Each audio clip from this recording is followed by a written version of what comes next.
ನಮಸ್ಕಾರ ಗ್ರಾಹಕರೇ, ಈ ವಿಡಿಯೋದಲ್ಲಿ ನಾವು ನಮ್ಮ ಹೊಸ ಫೀಡಿಂಗ್ ಚೇರ್ ತೋರಿಸ್ತೀವಿ। ಈ ಚೇರಲ್ಲಿ ಅಡ್ಜಸ್ಟಬಲ್ ಫೀಡಿಂಗ್ ಟ್ರೇ ಬರುತ್ತೆ। ಸೈಡಲ್ಲಿರೋ ಕ್ಲಾಂಪ್ಸ್ನ ಅನ್ಲಾಕ್ ಮಾಡ್ಕೊಂಡು ಟ್ರೇನ ಅಡ್ಜಸ್ಟ್ ಮಾಡ್ಕೋಬೋದು। ಈ ಚೇರಲ್ಲಿ ಸೀಟ್ ಬೆಲ್ಟ್ಸ್ ಜೊತೆಗೆ ಚೇರ್ ಬೆಲ್ಟ್ಸ್ ಕೂಡ ಬರುತ್ತೆ। ನೀವು ಬೇಕಿದ್ರೆ ಈ ಫೀಡಿಂಗ್ ಚೇರ್ನ ನಾರ್ಮಲ್ ಚೇರ್ ಮೇಲೆ ಇಟ್ಟು ಯೂಸ್ ಮಾಡ್ಕೋಬೋದು।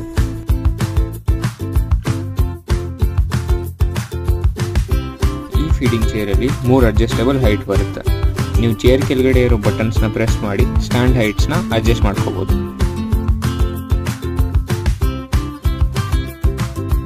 ಚೇರ್ ಯೂಸ್ ಆದ್ಮೇಲೆ ಇದನ್ನ ಆರಾಮಾಗಿ ಫೋಲ್ಡ್ ಮಾಡಿ ಸ್ಟೋರ್ ಮಾಡ್ಕೋಬಹುದು। ನಮ್ಗನ್ಸುತ್ತೆ ಎಲ್ಲರಿಗೂ ಒಳ್ಳೆ ಕ್ವಾಲಿಟಿ ಪ್ರಾಡಕ್ಟ್ಸ್ ಕಡಿಮೆ ಬೆಲೆಗೆ ಸಿಗ್ಬೇಕಂತ, ಅದಕ್ಕೆ ನಮ್ಮ ಶಾಪು ಮಾರ್ಕೆಟಲ್ಲಿ ಎಲ್ಲರಿಗಿಂತ ಕಡಿಮೆ ಬೆಲೆ ಆಫರ್ ಮಾಡುತ್ತೆ। ಪಾಕೆಟ್ ಫ್ರೆಂಡ್ಲಿ ಪರ್ಚೇಸಿಂಗ್ ಮಾಡೋಕ್ಕೆ ನಮ್ಮ ಅಂಗಡಿಗೆ ಬನ್ನಿ।